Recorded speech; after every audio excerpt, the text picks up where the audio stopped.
সঙ্গে সম্বন্ধ বোঝাচ্ছে বলের, বলের সঙ্গে নেটের কি সম্বন্ধ, না তো বলটি নেটের মধ্যে আছে। Hi friends, welcome back to my channel MS English Learning. Hope you're all fit and fine. So friends, today we will learn part of speech which is most important to know. Actually, part of speech is heart of English grammar. So friends, আজকে আমরা English গ্রামারের part of speech সম্বন্ধে জানবো। Part of speech কাকে বলে, part of speech কিভাবে কাজ করে ইংলিশ সেন্টেন্সের মধ্যে, সেটাই আমরা আজকে শিখবো। তবে শুরু করার আগে তোমরা এখনো যারা আমার চ্যানেলটি সাবস্ক্রাইব করোনি তারা অবশ্যই চ্যানেলটি সাবস্ক্রাইব করবে এবং সঙ্গে থাকবে পরবর্তী ভিডিওটি সর্বপ্রথমে তোমাদের মোবাইলে পাওয়ার জন্য। এবং অলরেডি যারা সাবস্ক্রাইব করে রেখেছো তাদের অসংখ্য ধন্যবাদ। সো ফ্রেন্ডস, আজকে আমরা পার্ট অফ স্পিচ শিখবো। তাহলে চলো শুরু করা যাক।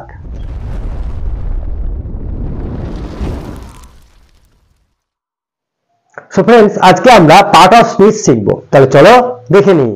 সো ফ্রেন্ডস, আজকে আমরা পার্ট অফ স্পিচ শিখবো। পার্ট মানে অংশ, অফ মানে এর, স্পিচ মানে বাক্য। তাহলে বাক্যের অংশই হলো পার্ট অফ স্পিচ। এই পার্ট অফ স্পিচ কাকে বলে, কত প্রকার, আমরা আজকে শিখবো। দেখো আমি আগে থেকে লিখে রেখেছি পার্ট অফ স্পিচ হচ্ছে 8 প্রকার। ঠিক আছে, noun, pronoun, adjective, verb, adverb, preposition, conjunction, interjection, এই 8 প্রকার হলো পার্ট অফ স্পিচ। তাহলে পার্ট অফ স্পিচ কাকে বলে? পার্ট অফ স্পিচ বাক্যে ব্যবহৃত ওয়ার্ডগুলোর বিভিন্ন কাজ থাকে, সেই কাজ অনুসারে যে ওয়ার্ডগুলোকে ভাগ করা হয় সেগুলোই হলো এক একটা পার্ট অফ স্পিচ। ঠিক আছে, তাহলে কাজ অনুসারে ওয়ার্ডগুলোকে ভাগ করা হয়, সেই ভাগগুলোই হলো এক একটা পার্ট অফ স্পিচ। তাহলে পার্ট অফ স্পিচ কত প্রকার? 8 প্রকার। দেখো, এক নাউন, নাউন মানে বিশেষ্য পদ, প্রোনাউন মানে সর্বনাম, অ্যাডজেক্টিভ বিশেষণ, ভার্ব ক্রিয়া, অ্যাডভার্ব ক্রিয়া বিশেষণ, প্রিপোজিশন সম্বন্ধবাচক অব্যয়, কনজাংশন সংযোজক অব্যয়, ইন্টারজেকশন আবেগসূচক অব্যয়। ঠিক আছে, এই হলো 8টি ভাগ। ঠিক আছে, এবারে আমাদেরকে জানতে হবে নাউন কাকে বলে, প্রোনাউন কাকে বলে, অ্যাডজেক্টিভ কাকে বলে, বা এরা কিভাবে সেন্টেন্সের মধ্যে কাজ করে। ঠিক আছে, এই সবগুলোই আমি একদম শর্টকাটে তোমাদেরকে বুঝিয়ে দিচ্ছি। এর পরের ভিডিওতে আমরা প্রত্যেকটাকে আলাদা আলাদা করে আলোচনা করব, তাহলে একদম সহজ হবে। তাহলে আজকে আমরা একদম ব্রিফলি আলোচনা করব। ঠিক আছে, আমরা প্রথমে নাউনটা দেখে নিই। নাউন, যে ওয়ার্ড দ্বারা কোনো ব্যক্তি, বস্তু, স্থান ইত্যাদির নাম বোঝায় তাকেই বলা হয় noun. Noun is a naming word, মানে নাউন দিয়ে যে কোনো কিছুর নাম বোঝায়। ঠিক আছে, যে কোনো কিছুর নাম যে ওয়ার্ড দ্বারা বোঝায় তাকেই বলা হয় noun.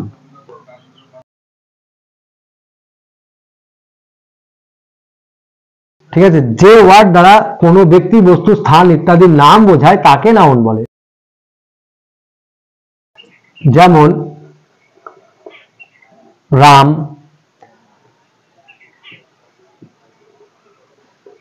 Ganga, man, animal, sky,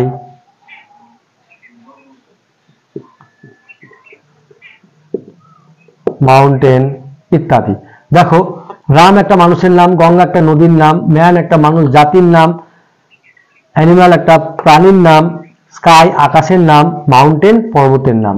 তাহলে বিভিন্ন যে নাম, এগুলো সবই হলো নাম। আবার দেখো, চাইল্ডহুড, লাভ, রাইস,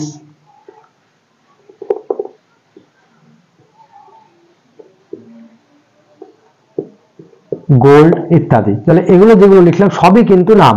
এটা হলো বাল্যকালের নাম, এটা ভালোবাসার নাম, এটা চালের নাম, এটা সোনার নাম। ঠিক আছে, তাহলে প্রত্যেকটাই দেখো নাম, কিন্তু দেখো প্রত্যেকটাই আলাদা আলাদা। এটা মানুষের নির্দিষ্ট নাম, এটা একটা নদীর নির্দিষ্ট নাম, এটা একটা জাতির নাম, মানুষ জাতি। ঠিক আছে, অ্যানিম্যাল একটা প্রাণী, এটা একটা জাতির নাম, আকাশ একটা বস্তুর নাম, মাউন্টেন একটা পর্বত শ্রেণীর নাম। ঠিক আছে, আবার দেখো আরো একটা জিনিস আছে, যেমন হচ্ছে ক্রাউড, টিম। ক্রাউড হলো অনেকজন মানুষের একসঙ্গে জমায়েতকে ক্রাউড বলে। টিম একটা দলে যতজন খেলে সবগুলোকে একসঙ্গে নিয়ে বলা হয় টিম বা গোষ্ঠী, ঠিক আছে, দল। ঠিক আছে, তাহলে দেখো এটাও একটা নাম, ক্রাউড একটা নাম, টিমও একটা নাম। ঠিক আছে, তাহলে বিভিন্ন রকমের নাম, তাহলে এই যে বিভিন্ন ধরনের নাম এগুলো সবই হচ্ছে নাউন। এবারে আমরা দেখব প্রোনাউন।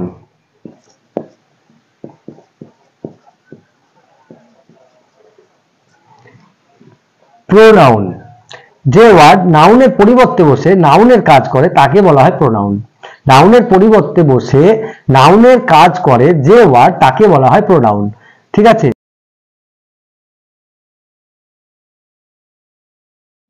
যে ওয়ার্ড নাউনের পরিবর্তে বসে নাউনের কাজ করে তাকে প্রোনাউন বলে। যেমন Ram is a good boy. Ram eat rice. Ram goes to school. দেখো এখানে Ram is a good boy, Ram eat rice, Ram goes to school, এই যে বারবার রাম না বলে, ঠিক আছে, এই রামকে উঠিয়ে দিয়ে আমরা হি বসিয়ে দিলাম। ঠিক আছে, তাহলে দেখো রামের জায়গায় কি বসলো, হি। এই যে রামের জায়গায় হি বসলো, এই হিটা হলো প্রোনাউন। তাহলে Ram is a good boy, he eats rice, he eats rice, he goes to school. তাহলে দেখো রাম উঠে গিয়ে হয়ে গেল হি। এই যে রামের জায়গায় রামেরই কাজ করছে হি, এটাই হলো প্রোনাউন। বোঝা গেল, যে ওয়ার্ড নাউনের পরিবর্তে বসে নাউনের কাজ করে তাকে বলা হয় প্রোনাউন। ঠিক আছে, তাহলে প্রোনাউন মানে রামের জায়গায় বসতে দিয়ে রামকেই বোঝাচ্ছে। ঠিক আছে, যে ওয়ার্ড সেই ওয়ার্ডটাই হলো প্রোনাউন। এই প্রোনাউনকে 8 ভাগে ভাগ করা হয়। আমরা এই ভাগগুলো পরে শিখব। ঠিক আছে, কয়েকটা উদাহরণ দেখে নাও। যেমন he, she, they, them, my,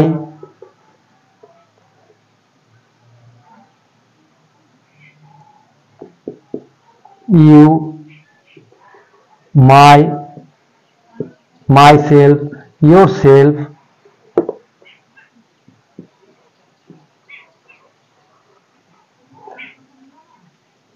which,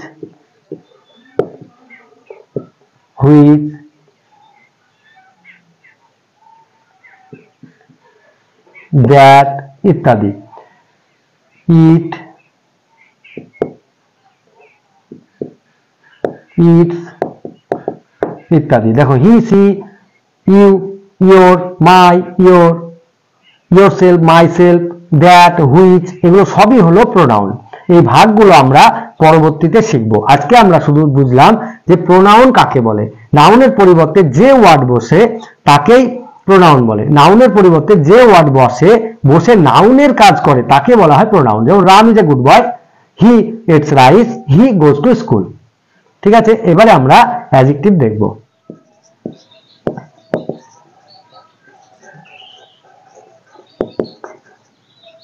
adjective, যে ওয়ার্ড নাউন বা প্রোনাউনের দোষ, গুণ, অবস্থা, সংখ্যা, পরিমাণ ইত্যাদি বোঝায় তাকে বলা হয় অ্যাডজেক্টিভ।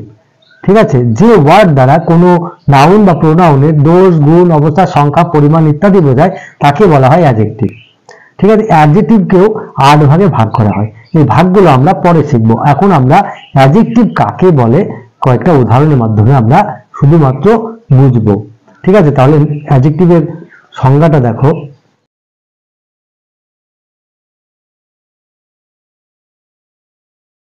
ঠিক আছে, তাহলে যে ওয়ার্ড নাউন বা প্রোনাউনের দোষ, গুণ, অবস্থা, সংখ্যা, পরিমাণ ইত্যাদি বোঝায় তাকে অ্যাডজেক্টিভ বলে। যেমন good, bad, long, short, one, A, which, that ইত্যাদি। তো bad, good, good, bad, long, short, one, A, which, that ইত্যাদি এগুলো হলো অ্যাডজেক্টিভ। ব্যাড মানে খারাপ। আবার দেখো আরো কিছু আছে, যেমন পোর, অনেস্ট, ঠিক আছে।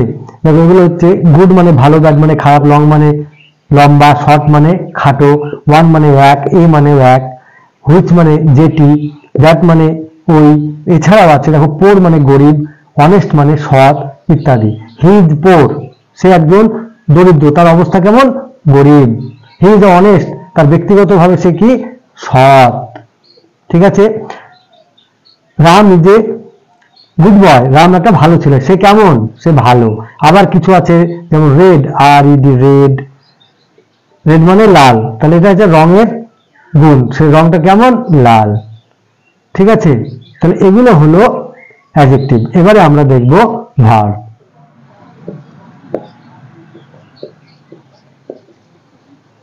ভার্ব যে ওয়ার্ড দ্বারা কোনো কিছু করা, হওয়া ইত্যাদি বোঝায় তাকে ভার্ব বলে, ঠিক আছে। যে ওয়ার্ড দ্বারা কোনো কিছু করা বা হওয়া বোঝায় তাকে ভার্ব বলে। যেমন am, are, is, has, run, eat, see,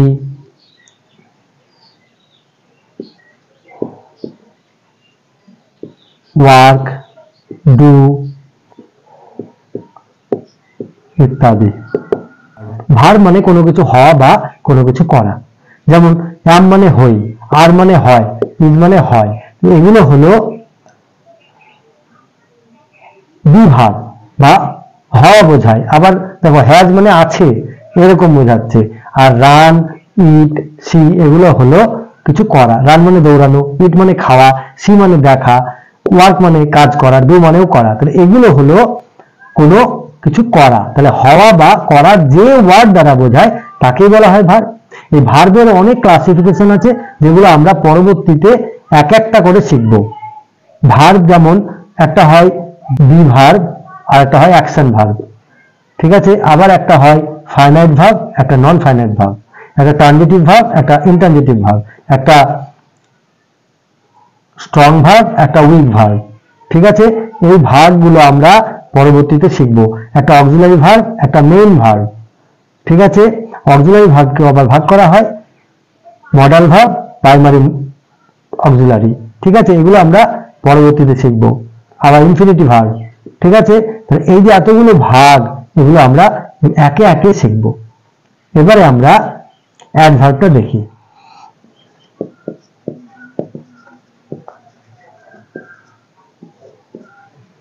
adverb যে ওয়ার্ড দ্বারা ভার্ব, অ্যাডজেক্টিভ এবং অ্যাডভার্বকে মডিফাই করে তাকে বলা হয় অ্যাডভার্ব। যে ওয়ার্ড ভার্ব, অ্যাডজেক্টিভ এবং অ্যাডভার্বকে মডিফাই বা বিশেষিত করে তাকে বলা হয় অ্যাডভার্ব।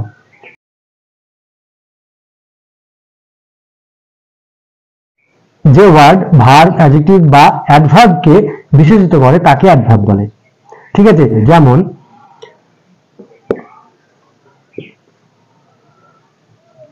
যেমন ভেরি, সুন,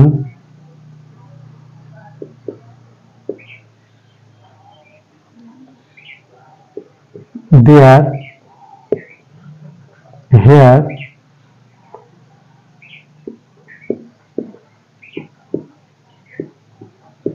টুমোরো,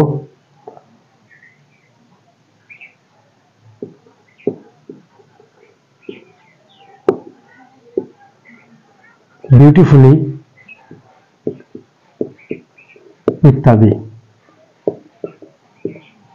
দেখো যেমন আমি কি বললাম, যে ওয়ার্ড ভার্ব, অ্যাডজেক্টিভ এবং অ্যাডভার্বকে বিশেষিত করে তাকে বলা হয় অ্যাডভার্ব। যেমন দেখো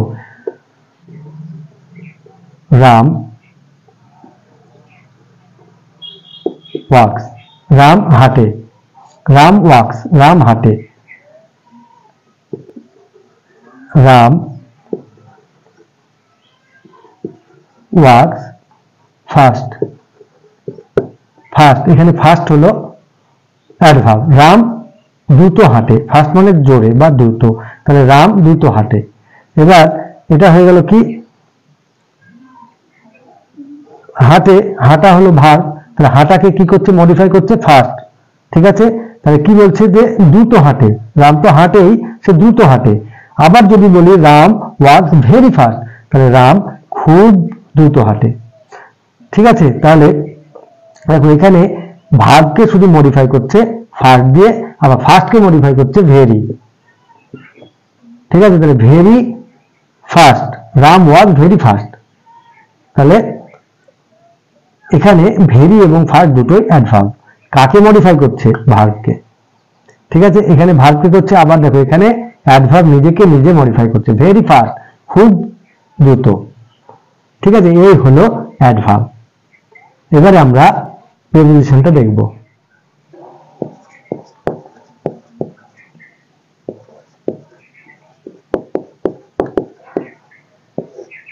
প্রিপোজিশন, যে ওয়ার্ড নাউন বা প্রোনাউনের পূর্বে বসে নাউন বা প্রোনাউনের সঙ্গে অন্যান্য ওয়ার্ডের কি সম্বন্ধ তা বুঝিয়ে দেয় তাকে প্রিপোজিশন বলে।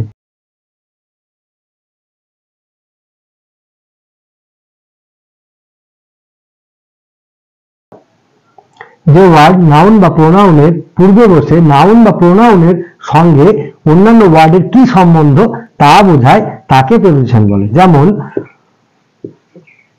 On, to, in, by, with ইত্যাদি।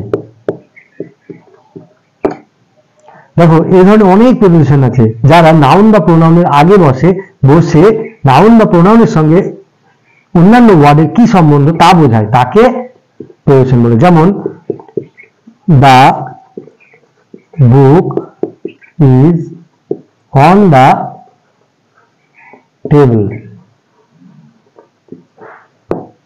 তাহলে the book is on the table, এই যে টেবিল, দা টেবিল এটা হলো একটা, টেবিল হচ্ছে নাউন, তাহলে এর আগে বসছে কি নাউন প্রিপোজিশন অন, তাহলে এই যে আগের যে ওয়ার্ড তাদের সঙ্গে সম্বন্ধ বোঝাচ্ছে যে বইটি টেবিলের ওপরে আছে। ঠিক আছে, the ball is in the net, the ball is in the net, তাহলে নেট তার আগে বসছে ইন, এই যে প্রিপোজিশনটা বসলো, ঠিক আছে, এটা কার সঙ্গে সম্বন্ধ বোঝাচ্ছে, বলের, বলের সঙ্গে নেটের কি সম্বন্ধ, না তো বলটি নেটের মধ্যে আছে। আর এখানে বুকের সঙ্গে টেবিলের কি সম্বন্ধ বোঝাচ্ছে, যে টেবিলের ওপরে আছে। ঠিক আছে, অন মানে ওপরে, ইন মানে ভেতরে, বোঝা গেল। তাহলে অন মানে ওপরে, তাহলে টেবিলের ওপরে আছে বই, আর নেটের মধ্যে আছে বল। ঠিক আছে, এই হলো প্রিপোজিশন। তাহলে এইভাবে প্রিপোজিশন নাউনের সঙ্গে বা প্রোনাউনের সঙ্গে সম্বন্ধ সৃষ্টি করে। ঠিক আছে, এই প্রিপোজিশন নিয়েও আমরা পরবর্তীতে আলোচনা করব আরো ডিটেলসে। এবারে আমরা কনজাংশনটা দেখি। কনজাংশন, যে ওয়ার্ড একাধিক ওয়ার্ড বা সেন্টেন্সকে যুক্ত করে তাকেই কনজাংশন বলে।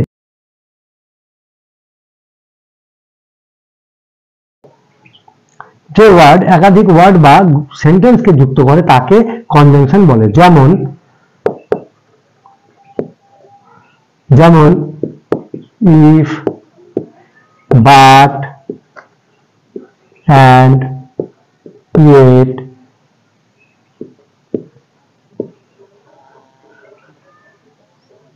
বিকজ, স্টিল ইত্যাদি।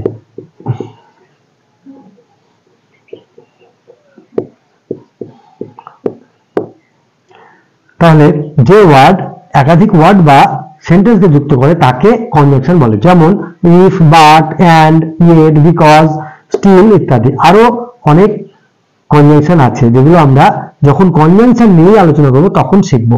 এবারে আমরা দেখব ইন্টারজেকশন।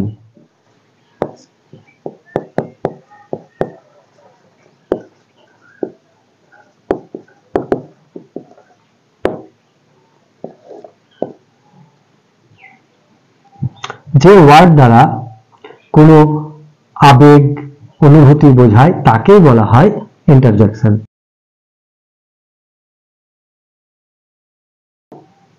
যে ওয়ার্ড দ্বারা আবেগ বিস্ময় দুঃখ আনন্দ বোঝায় তাকে ইন্টারজেকশন বলে, যেমন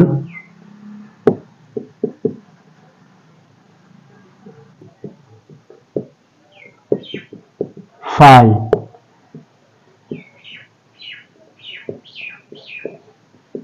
এলাস ইত্যাদি। ঠিক আছে, যে ওয়ার্ড দ্বারা আবেগ বিস্ময় দুঃখ আনন্দ ইত্যাদি বোঝায় তাকে ইন্টারজেকশন বলে, যেমন হুররে, ফাই, এলাস, ব্রেভো, ওফ ইত্যাদি। ঠিক আছে, এই সমস্ত ওয়ার্ডগুলো হলো আবেগ সূচক। আবেগ সূচকের চিহ্ন হলো এরকম, এটাও মনে রাখবে, এটা হলো এক্সক্লেমেটরি মার্ক, এক্সক্লেমেশন মার্ক। ঠিক আছে, তাহলে এই হলো 8 প্রকারের part of speech. So friends, আজকে আমরা পার্ট অফ স্পিচ শিখলাম। পার্ট অফ স্পিচের ক্লাসিফিকেশন আমরা একদম সহজে বুঝে গেলাম। তোমরা এগুলো ভালোভাবে বুঝে নেবে, তাহলে দেখবে ইংলিশ একদম সহজ হয়ে যাচ্ছে। আজ তাহলে আসি, দেখা হবে নেক্সট ভিডিওতে। টাটা।